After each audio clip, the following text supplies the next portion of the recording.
Our second scripture lesson for today comes from the book of Mark, chapter 12, verses 38 through 44. It goes like this. As he taught, Jesus said, "Watch out for the teachers of the law. They like to walk around in flowing robes and be greeted in the marketplaces and have the most important seats in the synagogues and the places of honors at banquets. They devour widows' houses and for a show make lengthy prayers. Such men will be punished most severely." Jesus sat down opposite the place where the offerings were being put and watched the crowd putting their money into the temple treasury. Many rich people threw in large amounts, but a poor widow came and put in 2 very small copper coins, worth only a fraction of a penny. Calling his disciples to him, Jesus said, "I tell you the truth. This poor widow has put more into the treasury than all the others. They all gave out of their wealth, but she, out of her poverty, put in everything, all she had to live on." Please pray with me. Dear God, these words touch our heart. They go deep into our soul. Open our ears now to what you want to teach us. Amen. Imagine for just a minute that you are a Jewish woman living in the 1st century. You are married at a young age to a man who was supposed to care for you your entire life. Then your husband dies, and you suddenly find yourself without a means of support. Without a family to support you, without children who are grown up and taking care of you, you find yourself praying every day for God to provide. Living on the edges of society, trying to survive, you would most often trade your labor in the fields for simply a meal and a safe place to sleep at night. Coins would be really hard for you to come by and would be a precious safeguard for the days when you could find no work. A few fractions of a penny could buy some bread from a generous person in order to keep you alive. Yet, you still view yourself as a faithful Jewish woman. You want to give your tribute to the temple, just like you did in the days when you had a husband. Days when times were so much better. The days when you were not worried that you wouldn't be able to eat tomorrow. You're torn with what to do. You hang back, watch the rich folks pouring their bulging purses slowly and dramatically into the temple coffers. Their smiles are huge, with each clanging coin that announces their prominence and their generosity to their neighbors. When there seems to be a lull in the parade of the showmen, you hesitantly creep up to the box. The 2 small coins seem so tiny in your hand, each no wider than the length of a grain of wheat. These lepton coins had no assigned monetary value of their own. They were simply weighed alongside the other coins in order to increase the total weight. You look at them longingly one last time as you tip your hand, and they slide off your palm to land almost silently in the pile below. Immediately, they are lost among the larger coins. No one in the area seems to notice or even thank you for your gift, as the priests always did for the larger presents. But Jesus, watching from the other side of the courtyard, he notices, and he knows and understands that it isn't the size of the gift that matters. It is the intention and the size of the heart that gives it. There is another story about another widow who used a small talent and put all of her heart into it. Ruth Zucker Jensen was born in 1910, and she grew up in a small town in the cornfields of Iowa. A brush with polio when she was 6 years old left her with a permanent limp on her right side, but that didn't stop her from falling in love with John Jensen and then getting married to him. Her John was a very good man with a big heart for always doing the right thing. And so he enlisted in the army in World War II. And Ruth spent many evenings alone in their very lonely apartment, penning out her thoughts about the minutiae of her day in long, winding letters with her beautiful penmanship. She counted herself very fortunate in 1945 when the war ended and her John was shipped back home to her. They lost no time in buying a house and getting down to the business of raising a family. First, a son, John Garrett Jensen Jr., on September 14, 1946, and then a daughter, Melissa Ruth Jensen, in 1948.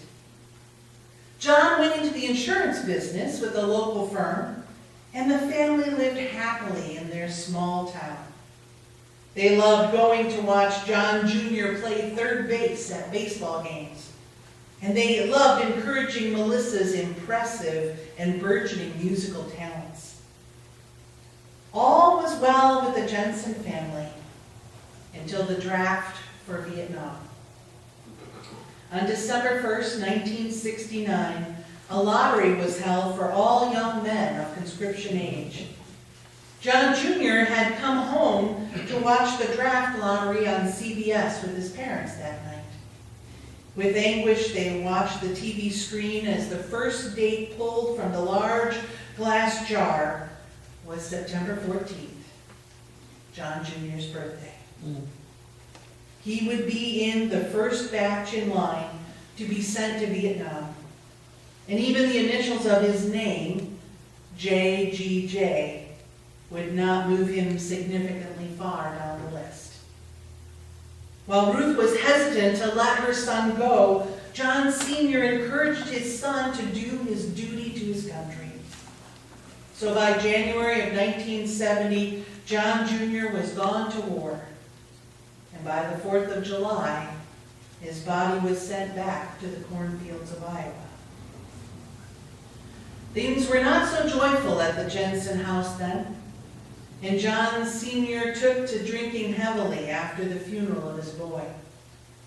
And in 1973, he stubbornly died at his desk at the insurance agency from a massive heart attack. 1973 proved to be a terrible year for Ruth. Things went from bad to worse.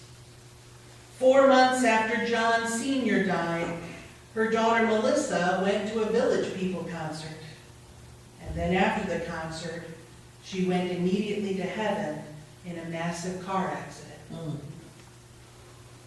At this point, Ruth, at the age of 63, found herself a widow without a family to care for. John Sr.'s life insurance policies paid off the mortgage on the house and her car. Their savings and John's Social Security widow's benefit would give her enough to live on if she budgeted carefully. But that second funeral in 1 year had completely taken the sparkle from her eyes.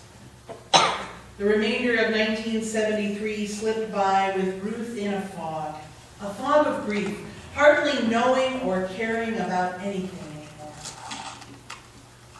When the new year dawned in 1974, Ruth determined that she desperately needed to find a new purpose in her life. So she made an appointment and went to see her pastor. At the church office, over a plate of cookies, Ruth asked her minister if there was something that she could do for the church. She wasn't feeling up to joining a committee or dealing with a lot of people yet, but she wanted something to do with her time to make her feel productive again. Her minister, a practical and pious man, encouraged her to pray for others. "But how will I know who to pray for and what they need?" Ruth argued in despair. The minister pointed at the daily local newspaper sitting on the corner of his desk. "Why don't you pray for the people in the newspaper?" he suggested. And then, thinking quickly of a way for her to reconnect with the community, he added, "And you can mail them a note with the newspaper clipping, letting them know that you are praying for them." "But I don't have the budget for all that postage," Ruth objected. "No worries," said the Reverend. "The church will cover it," thinking that it wouldn't be much. So on that January date in 1974, Ruth Zucker Jensen left her church with a box full of church stationery and a book of postage stamps. She was about to discover a new purpose for her life. This morning, Ruth brought in the paper off her front porch and spread it out on the table in front of her. Over her coffee and toast, she started reading, and she put a little mark on the stories and the notices that listed names of people she could pray for. By noon, the paper was completely read, and she was battling the newspaper with her scissors, cutting neat, squared-off corners for each of the chosen stories. She immediately ran into a problem of wanting to clip a story on both sides of the same page. But with a shrug, she selected one story and moved on. That day, all the while she was making her lunch and while she was washing up the breakfast and lunch dishes, Ruth was rolling sentences around in her mind of what she would say to these strangers in her town who had been featured in the newspaper. And after lunch, she took each clipping in her hand, prayed for the people in it, and then wrote them a brief note in her lovely and elegant script. "Congratulations on your new business," she wrote in one. "I pray to God that you will win the business of many customers." And then, "Congratulations on winning the spelling bee. I have prayed that you use your God-given intelligence and diligence to do great things in the world." As she finished up and sealed her first dozen messages with their newspaper clippings tucked inside, Ruth determined to walk them down to the post office. With her limp, it would take her a while to get them there, but she felt like she needed to see her new self-assigned task to completion. Once outside, the winter sun felt good on her face, and she even returned a wave or two from people that she knew on the street. Before she knew it, she was at the post office, and she dropped her letters into the blue box with a flourish. The door made a satisfying final clang as it closed.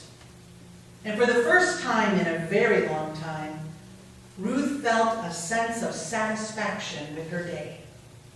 She was happy that God had used her little bit of talents for some bigger purpose. At that moment, she decided to buy 2 copies of the newspaper each day, to be sure to get all of the articles that overlapped on the reverse. Well, it didn't take long for Ruth's new hobby to get noticed. By Easter 1974, she had a new nickname in town. Ruth became the Prayer Lady. And kids would bring her notes to school with them to show their friends.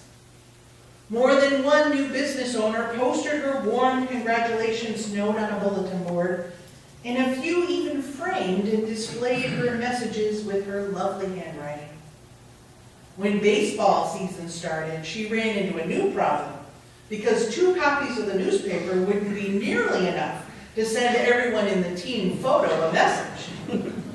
So Ruth's friends and church members and neighbors came to her rescue, and they would regularly drop off their red newspapers at her house. Her church was delighted with her work, and they were all smiles when some of Ruth's notes recipients found their way to church in order to thank Ruth in person. For the next 25 years, Ruth continued her personalized prayer ministry. In her small, steady way, her prayers of congratulations, concern, encouragement, and others helped heal the grieving and the broken, and it inspired others to live their lives for Christ. At each point when her local paper changed from a daily to a bi-weekly and then to a weekly newspaper, Ruth was physically ready for a break from her self-assigned load. And while the number of cards decreased when she moved into a nursing home, and the handwriting was no longer so beautiful and sure, each new pastor at her church was trained to bring her supplies that she needed to continue her ministry. When Ruth suddenly died at the age of 89, the entire town grieved. Almost 1,000 people came to her visitation and her funeral. Some of them even bearing the cards that she had written to them decades earlier. And many spoke about how that one little prayer for them sometimes came to their minds even years later when they were going through a rough and hard time. It gave them some hope and comfort that not everyone in the world was against them. And for some, it had simply strengthened their faith in God. So what does this story in this scripture mean to all of us sitting here today? It means that sometimes the little thing that you can do can be used by God to become not such a little thing. It means that when you do something with all of your heart, when you give your all for Christ, that unmatched love of Christ shines through for the world to see it. When that widow gave all that she had into the temple offering box that day, so long ago, it moved the heart of God. And it still moves our hearts today as well. So what can we do with our lives today, this week, that will make a difference in the lives of others?